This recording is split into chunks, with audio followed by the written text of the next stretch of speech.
out this beautiful Memorial Day to join us in the celebration of the lives of the service members of the United States Armed Forces who have died while serving our country. There are 209 veterans buried in this cemetery. 9 made the ultimate sacrifice, and it's for those and the many others that have died serving around the world that we are here today. These are the names of those 9 men. William John Strasser, Delbert J.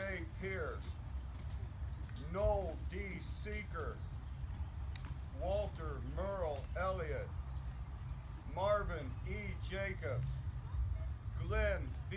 Kendall. All of these men were from the World War II era. Dale Thomas Garber served in Korea. Joseph Guy LaPointe Jr. served in Vietnam. And Mark L. Cole died in Beirut. If I've left anyone out, I truly apologize. Please inform the Township Office of any omissions so they can update all their records, please. Memorial Day was an important day to my family when I was growing up. My father, George Smiley, was in the Army, and he made sure every Memorial Day morning he rousted his 2 sons out of bed and took them to the Memorial Day service in the Potsdam Cemetery.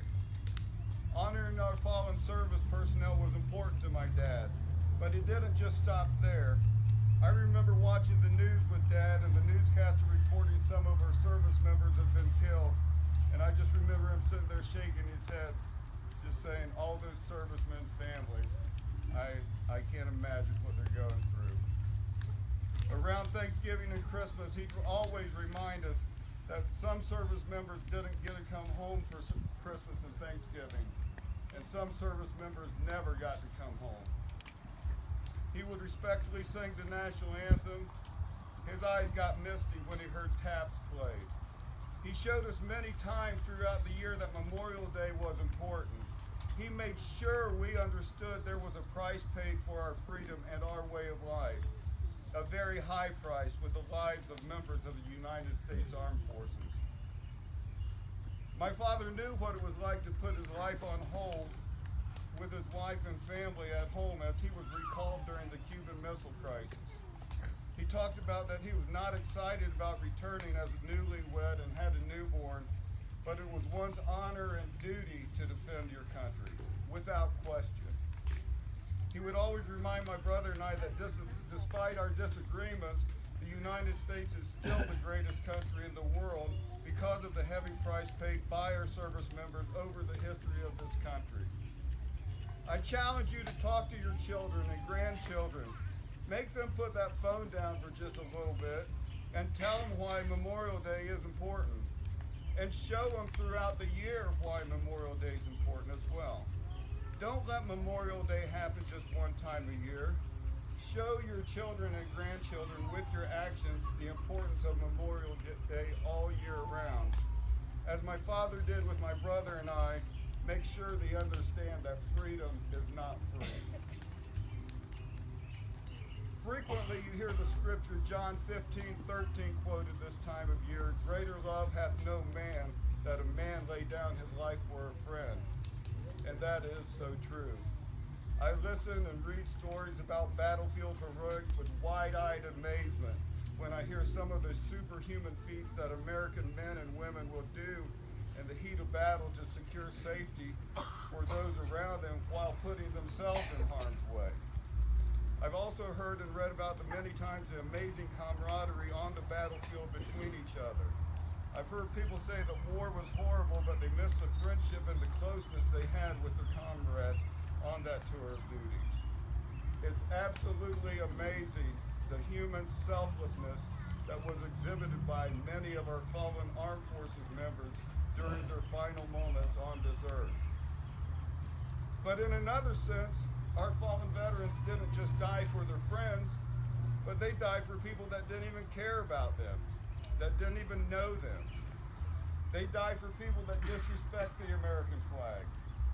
They died for people that protest the military. They died for every Republican, Democrat, Independent Party member, and the person that never even votes in their life. They die for every Catholic, every Protestant, every Jew, every Muslim, every atheist. They die for every race, culture, ethnicity, creed, skin color, or nationality of all U.S. citizens. What kind of love is that? To die for others that we may enjoy the freedoms and the lifestyle we take for granted every day? I'd like to share a poem with you that explains the price of freedom. The soldier marches forward, the battle rages on. Surrender's not considered, liberation will be won. A shot rings out, they drop to a knee. Do you think they remember? Freedom is never free. Christ is born and prepared to die. God walked this earth to save you and I. He chose to be nailed and die on a tree. But the tomb is empty. Freedom is never free. God bless our fallen veterans who lost their lives and paid the ultimate sacrifice for our freedom so that we may continue our way of life. God bless the families of these fallen veterans that they may be granted comfort this weekend and throughout the year.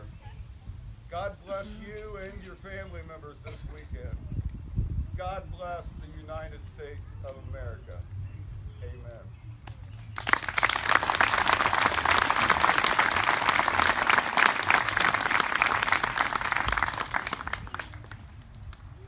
Remarkable, Steve. Thank you so much for those words.